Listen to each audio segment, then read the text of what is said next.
Leanne, thank you very much for being back on the program with me. First and foremost, as a mom myself, I can't imagine what it is you're coping with, going through, the thoughts you have every night, and the nights that you are unable to sleep. I did want to ask you what your reaction was when you heard the sentence.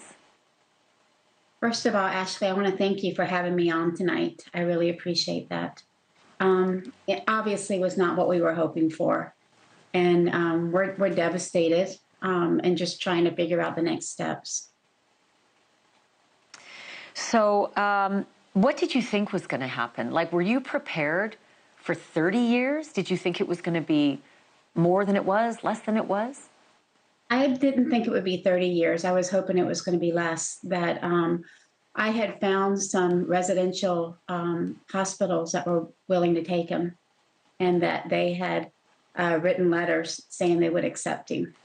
And I had a group home that was willing to accept him. I also felt like that I'm able to manage him now, and through our, how we've been together over the last few years. And I had studied up on courses that, as an occupational therapist, I'm allowed to take courses that psychologists and social workers all take. And so I had been brushing up even more on courses involving autism and emotional regulation and things like that.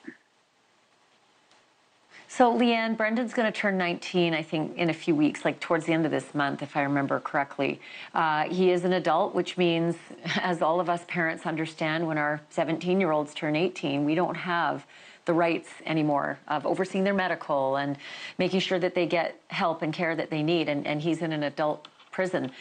What is happening with him? Are you able to know about his treatment protocol in prison? Do you know if he's getting medication, therapies, the things that not only he needs, right, but also the other inmates need? Because if he's set off or if he's triggered, God help the other inmates who might not know what could happen. Right. I mean, medication management is huge, and figuring out, how to make that happen. I know that he can sign a release that gives me access to his medical records, and I will be all over that. That when he was in the Jacksonville Pretrial Detention Center, it took an act of an attorney writing them to get him on any meds. They had stopped all his meds cold turkey on him. What happened when his medication regimen ended? He was having massive hallucinations. He was going through horrible withdrawals to where he wasn't sleeping. It was really bad. I have been talking to other families that are dealing with stuff like this and getting advice from them. I'm scared though. There is a lawsuit right now against the Florida Department of Corrections over a man who has schizophrenia, and they didn't give him his medications for 6 days, and they handed him a chainsaw, and he killed himself. I talk to his mother, frequently.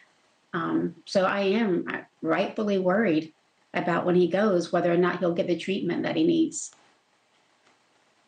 Tell me about your interactions with Brendan. Like, are you close to the jail where he's been housed? Will you be close to the prison? Does he understand what's going on? What are your conversations like?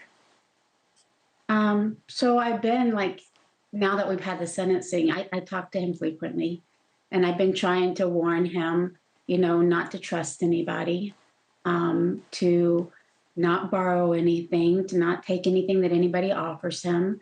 So just trying to talk to other families and prepare him as best as I can. Does he get it? Like, does he know the circumstance he's in and what lies ahead when he's transferred to a full state prison? I don't think he gets it. But, when I've talked to him and I've been tearful and crying, he says, "It's okay, Mom, I'm going to be okay." I really don't think he understands what he's going into and facing. I've told him all the horrible things that I've heard about, and he's like, "I'll be okay, Mom." Look, typical teenagers don't understand what would lie ahead in a circumstance like that, let alone a special needs teenager like Brendan. Thanks for watching. Go to joinnn.com to find NewsNation on your screen. And don't forget to click the red subscribe button below to get more of NewsNation's fact-driven, unbiased coverage.